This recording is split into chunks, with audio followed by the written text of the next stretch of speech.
السلام علیکم ورحمۃ اللہ وبرکاتہ۔ محترم جناب قاری ذوالفقار احمد صاحب، قاری صابر رضا صاحب، جلیل حیدر صاحب اور ڈاکٹر خالد سلیم صاحب اور جملہ جتنے معزز اس گروپ کے حضرات ہیں، سب کی خدمت میں حضور سید عالم نور مجسم سیدنا حضرت محمد مصطفیٰ احمد مصطفیٰ صلی اللہ علیہ وآلہ وسلم کی زیارت کا درود شریف میں آپ لوگوں کو بتاتا ہوں۔ اس کو آپ پڑھیں انشاءاللہ سرکار کی خواب میں یا بیداری میں، جیسے آپ کا ظرف اور قبولیت ہوگی اس لحاظ سے زیارت ہوگی۔ من رآنی فی المنام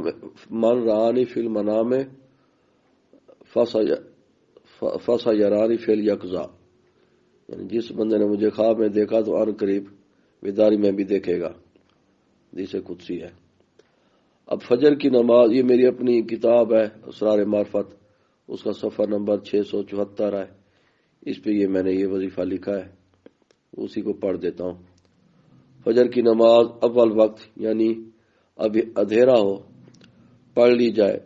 نماز فجر کے فوراً بعد مدرجہ ذیل درود شریف ایک ہی جلسہ میں یعنی ایک نشست میں یا مجلس میں وقت اشراق تک بغیر کسی مقررہ تعداد کے پڑھا جائے۔ اس طرح کی نشست ایک دن کی جائے، اگر مقصد پورا نہ ہو تو دوسرے دن اور ضرورت پڑے تو دوسرے دن ایسی نشست کی جائے۔ بسم اللہ الرحمن الرحیم۔ اللہم صلی علی سیدنا محمد النبی الامی وعلی آلہ وآل بیتہ واصحابہ کلہم بارک وسلم وسلم علیہ۔ یہ جو میں نے اس کو پڑھا، اللہ ایک بار پھر پڑھ دیتا ہوں۔ اللہم صلی علی سیدنا محمد النبی الامی وعلی آلہ وآل بیتہ واصحابہ کلہم بارک وسلم علیہ۔ تو یہ جو میں نے صحابی کلہم ہے، اس کے بعد بارکہ پڑھنا ہے، اس میں واو نہیں لگانی، جو احتیاط ہے۔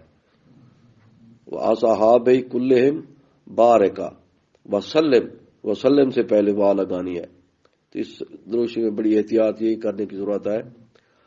وآل بیتہ واصحابہ کلہم بارکہ، وبارک نہیں کہنا، وسلم علیہ۔ اس کو بغیر تعداد کے پڑھیں، انشاءاللہ سرکار کی ضرور حاضر نصیب ہوگی۔